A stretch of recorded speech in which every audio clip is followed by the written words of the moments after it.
Imagine, if you will, a nightmare scenario in which you have a dust-up with a visiting filmmaker at the film festival you program. You were against this movie being here. You thought it was obnoxious and crass, but everybody was supporting it because it was shot on an iPhone. And this argument spilled over, and then 10 years later, it's coronation night for this guy as he receives 4 Oscars. Last night, Conan O'Brien hosted the 97th Academy Awards, the Oscars. I thought Conan did an okay job, sort of a dream scenario that we never got when he had a show on NBC. The Dune Worm in particular was very late night with Conan O'Brien.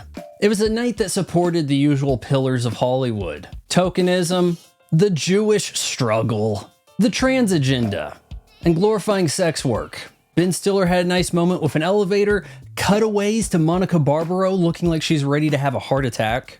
Trump slander was kept to a minimum. And why do you think that is? Probably because all of these movies that are nominated for Best Picture aren't hit films. So a Netflix original they bought at a festival receives Best Supporting Actress for Zoe Saldana in a movie in which she's the star, top billed. What rules are we playing with here, guys? They flipped the presenters. It used to be the men winners of last year came out and might have even kissed the women that they're handing the statues to, but they didn't want none of that. So Adrien Brody did not get to make out with that Irish guy. Yeah, but that's okay. He came to the awards with Harvey Weinstein's ex-wife. But at one point it dawned on me, I might actually get thanked indirectly for being a doubter. See, Anora director, writer, editor, producer Sean Baker had this film Tangerine in 2015. It played at my film festival, and I was just like, why is this here? Oh, we got actual sex workers to play sex workers, and we shot it with an iPhone. Isn't that amazing? Well, what did that bring to the movie? Nothing. Except everybody who was there was like, wow, it's amazing. We can make movies with an iPhone now. And that alone was why they liked it. I had a heated argument with somebody, and I know the visiting filmmakers overheard it. So I was thinking, and to all the haters and doubters out there, this one's for you. But Sean was pretty classy about it, unlike the subject matter of his work. Now, I haven't watched Anora yet. It's coming to Hulu this week, so I'll get on that. But this is a movie that made $40 million at the box office. If that sounds low to you, consider this. In 1990, the Hollywood version of this story, Pretty Woman, made 10 times that money. It also made a superstar out of Julia Roberts. And people were probably paying $1 to see it. But now they're paying no less than $10, maybe even $20 to see Anora. And you could only bring in $40 million.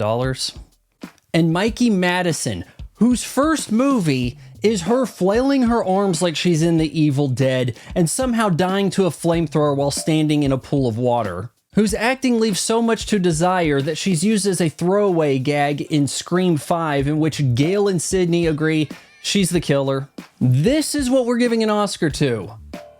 Getting your tits out and making your butt jiggle. But could it possibly been any dirtier than last year's winner? Guys, I've said it before, but film is a dying medium. And I don't mean that as in, oh, of course, because we shoot digital now. The stories people relate to are being shown on TV, streaming, and possibly even in video games. Like cable TV, ticket prices are climbing simply to take advantage of those remaining in the system. I think that the big turning point is not simply lockdowns got us to not go to the theaters.